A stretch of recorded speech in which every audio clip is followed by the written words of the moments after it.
consume any sort of mass media about how this thing is one of the most dangerous storms we'll ever see. And I suppose if you're out there rowing in a boat, you're trolling for fish off the coast. It well could be. But the Drudge Report is in a bit of a, how shall we call it, brawl this morning with the National Weather Service and a great many people in media. Matt Drudge says the danger of this storm has been greatly exaggerated. Now, of course, for the television networks, it's great for ratings because, ooh, look at destructive stuff. Yeah, see that tree toppled. Yeah, yeah. Ooh, boat smashed, boat sinking. I was watching my television last night just to see what they were doing. Because it's part of my job, right? I'm a media critic. Flipping around between all of the different news networks to see what they were doing on it, and also the Weather Channel. And then I discovered if you have DirecTV has its own Weather Channel as well. But DirecTV has added a couple of additional weather channels so you can actually watch some of the coverage from local television in Florida, which was, as they say, wall to wall, which makes more sense if you live there. The one thing, though, that I haven't heard over the last several days, and I assume it's because, well, let me just set this up. A few days ago, a reporter at MSDNC trotted out the old one that said, well, this is happening because of global warming. And global warming is the reason we're seeing this happen, and it's because we're all burning too much oil. And it's a good thing we're shutting down the coal industry and putting all of my fellow Americans out of work. Being out of work is bad if you work for a TV network, but it's good if you're in the coal business because coal is evil. You all know that, right? That's what they're trying to tell all of you as you go through all of this, is that somehow, your employment is useless and you're useless because they're there though to warn you about how bad things are. We need to be dealing with all of them. Well, folks, I'm just not so sure that's the way all of this works. And I'm telling you, we have gone about 4,100 days without a major hurricane striking the United States. And the eyewall of this thing still hasn't, made landfall.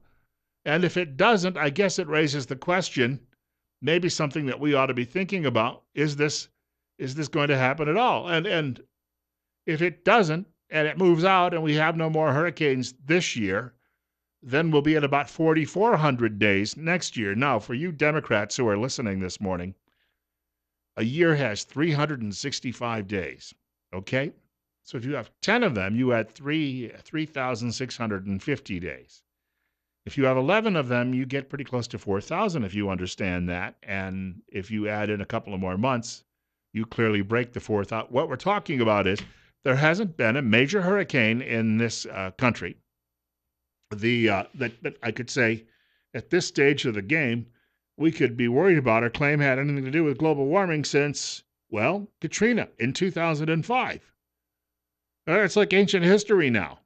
But you remember during Katrina, they were screaming and yelling, oh, global warming, global warming, global warming. And they kept saying, if only Al Gore, the rightful president, was here, this wouldn't be happening. In other words, if Al Gore had won that Supreme Court case in 2000, that if he had been president in 2005, there would have been no hurricane. I think that was wishful thinking. And we need to start thinking about the future of the planet before we completely destroy all life, including our own. So therefore, all of you people who worked in the coal industry must die, and we elitists must live so that we can be better stewards of the planet. And 10 years, 11 years later now, we finally have another one of these booming in. So this clown at MSDNC a few days ago tried to make the connection to global warming. And then I've heard no more of that. Why? Do you think that perhaps somebody started giggling in the background and saying, dude, 4,100 days? And then all of a sudden he realized, how stupid he looked, and he said, I better not try that one. It's like The Boy Who Cried Wolf or Henny Penny with The Sky is Falling. They run around and they make and after a while, nobody believes you anymore. It's like mainstream media. You've told so many whoppers, and you've been so disingenuous and dishonest, nobody out there has any faith in what you're doing. So the whole global warming thing has stopped. Now, we've had global warming going on, and I'm not one of those deniers. We've had it going on now for about 10, 12,000 years since the end of the last ice age. An ice age in itself, though, would be more devastating than global warming. I was thinking about that earlier this morning. You got a couple of options in an ice age if it returns. We can all be illegal immigrants and cross the Mexican border going south, or we can learn to live under 30, 40 feet of ice, if not more. Neither one of those, to me, appeals. So I'm thinking I would rather have the global warming.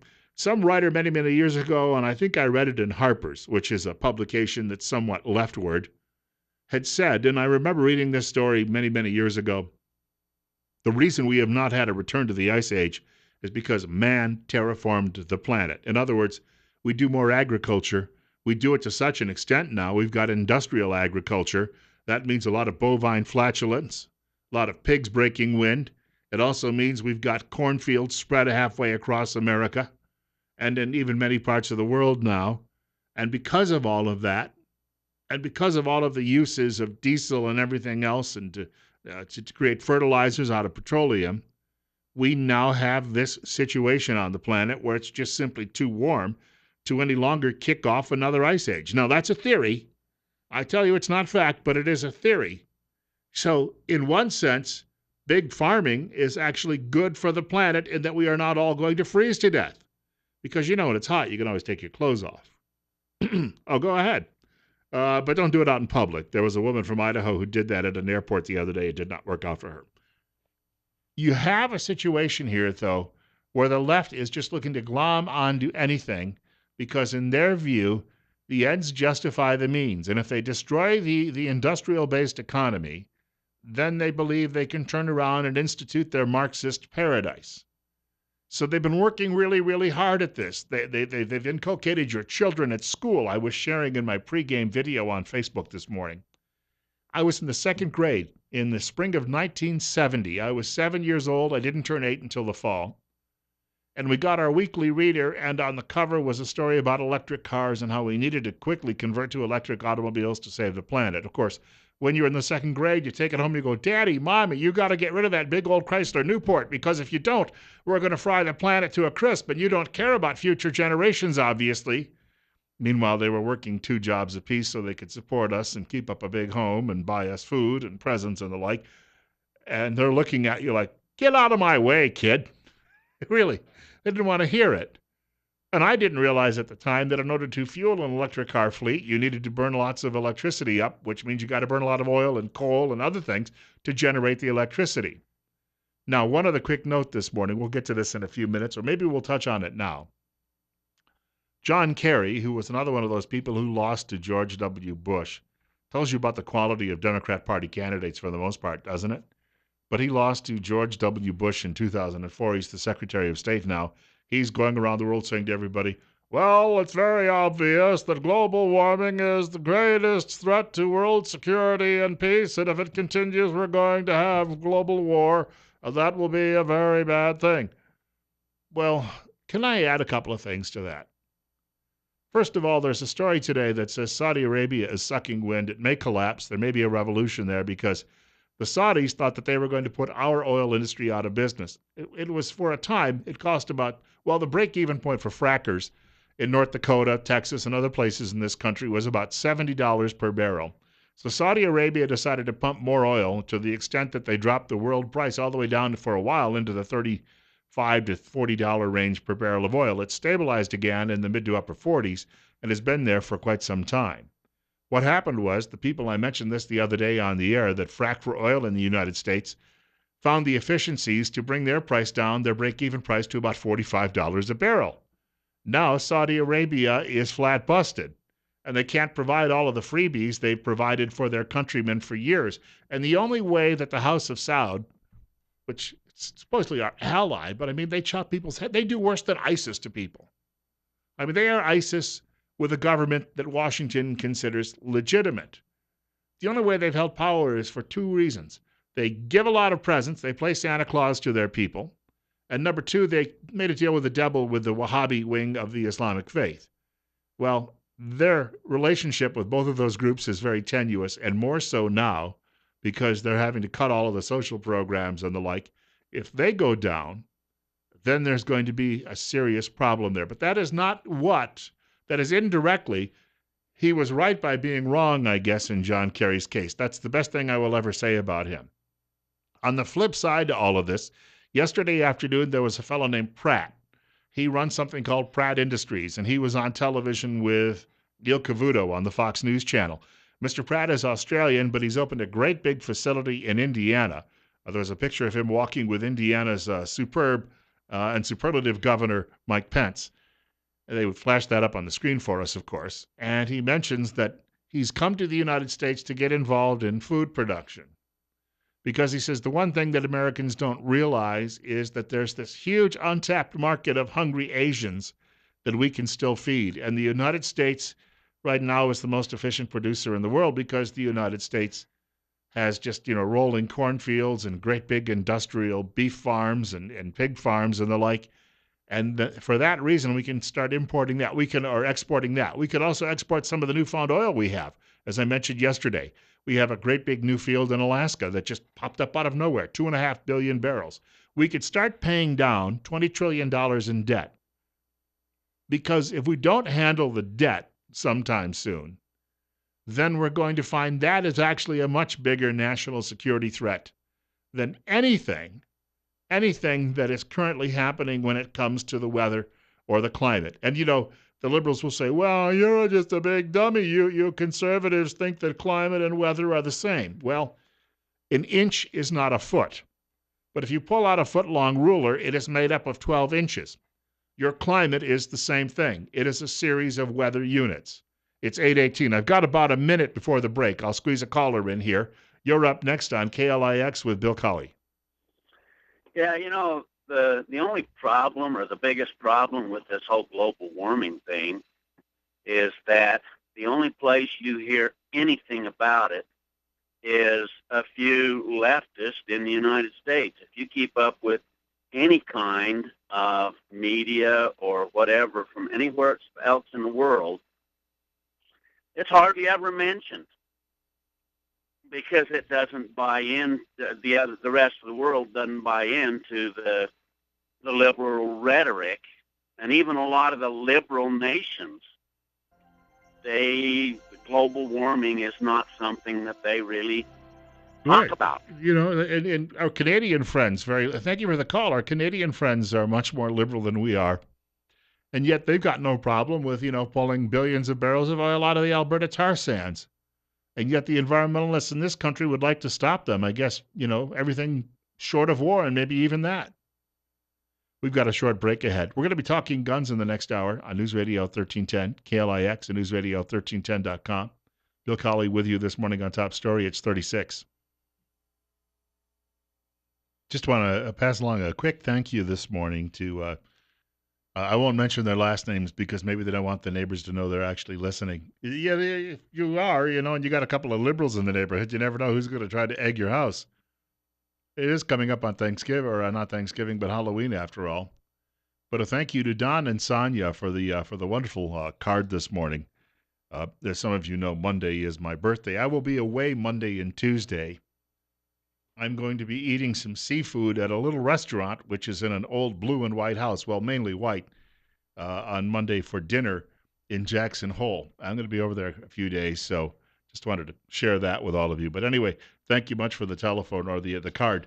Steve Millington will be here next Monday and Tuesday, holding down the fort, if you will. I want to mention, if I could quickly, Dr. Eric F. Jones. I've got to get in touch with him because we need to see him on the air again sometime soon to talk a little bit about traditional forms of wellness. He's been doing this now for, close to 25 years with master's and doctoral degrees in marriage and family therapy. Dr. Eric F. Jones uses methods of alternative healing such as naturopathy, medicinal herbs, nutrition, sound waves, intellectual cognitive self-regulation, and napathy. He's helped remedy and manage mental, emotional, physical, and spiritual challenges. He's currently accepting new patients, and he has evening and Saturday appointments available.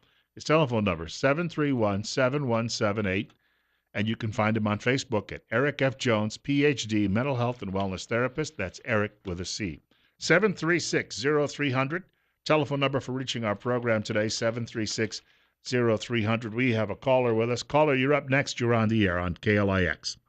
Bill, if the media and lefties would look at a map of the United States, they would see the Great Lakes that were formed millions of years ago, and it wasn't because Native Americans used fossil fuels in their igloos and drove SUVs. Wonderful point. In fact, there is a story today. He led right into this. If you go to the Daily Signal, there is a story today talking a little bit about global warming and hurricanes, and what they've done is they've gone back through the historical record on hurricanes. It goes back to about 1880, and they show that there was a big spike in hurricanes in the late 1800s, and then things were dormant until the 1930s. Then there was another big spike, and then we went through a period after a couple of big hurricanes in the 1950s, like Hazel and some of the others. And Camille finally came along in 1969, but there were very few really huge hurricanes for about 40 years. And then we had a spike again in the early part of the last decade, just like the 1880s and the 1930s. And now things have gone somewhat dormant again. None of those, you can in no case find a causal relationship to any industrialization around the world. And people weren't driving automobiles in 1880 and driving very few of them if you go all the way back to 1935. We have another caller with us. You're next. You're on the air on KLIX with Bill Colley on Top Story. Well, the thing of it is this. The problem we have always is that an uninformed, willfully ignorant public can never make a decision that's logical. And these people, again, are sucking me and my family down the toilet with this BS. In the last 2 summers, there's been environmental groups who've tried to go to the North Pole, and in both cases, to go up there and prove that they're right, whatever the hell they were going up there for, and they both times got froze out and couldn't go. Now, I realize that the North Pole ice melts in the summer, but there's been countless cases where it refreezes, and in so many cases, it is bigger than it was the year before. But you see, we never hear of this.